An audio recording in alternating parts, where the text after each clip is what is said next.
কি ব্যাপার? রাস্তা ব্লক কেন? আশেপাশে তো কাউকে দেখছি না। সামনে কি কোনো সমস্যা হয়েছে নাকি?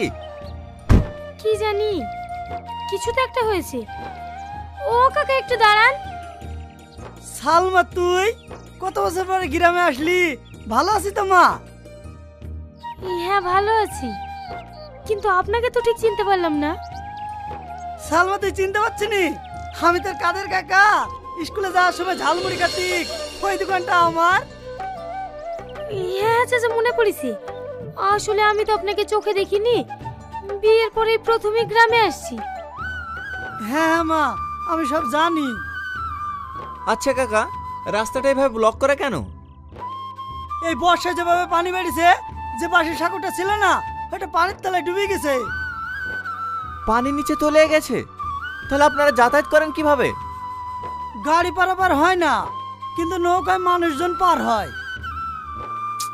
শিট, প্রচুর পলবে পড়ে গেলাম। ড্রাইভার, তুমি গাড়ির কাছে থাকো, আমরা আসছি। Okay sir. চলো।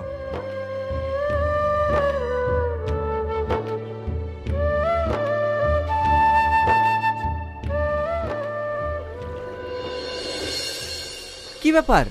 নৌকা আছে মাঝি কোথায়? প্রচুর লেট হয়ে যাবে।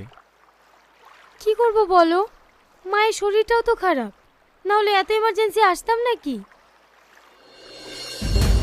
আরে ছি, এই কি অসভ্যতা! আমি দিল্লিতে আমার পোশাক নষ্ট করে রাস্কেল কোথাকার!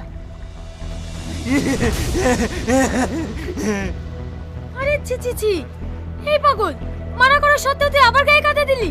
এসব জানোয়ারদের কাছে ছুটি দিয়ে মারার দরকার। রাবিশ কোথাকার।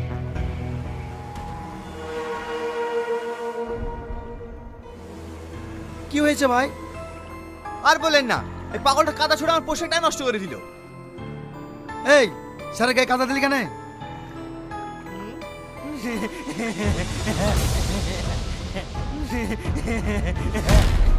তুই আমার গায়ে কাদা দিলি না? হ্যাঁ, তোকে শেষ করে দেবো স্যার। হ্যাঁ, তুই আমার গায়ে কাদা দিবি? বল, বল আগে বল। মারেন জানোয়ারকে, মারেন। বল, আর কাদা দিবি? বল, আর কাদা দিবি? বল, দিবি বল। আমার ছেলেকে মারো না, আমার ছেলেকে মারো না, আমার ছেলে মরে যাবে, আমার ছেলেকে মেরো না, আমার ছেলেকে মারো না।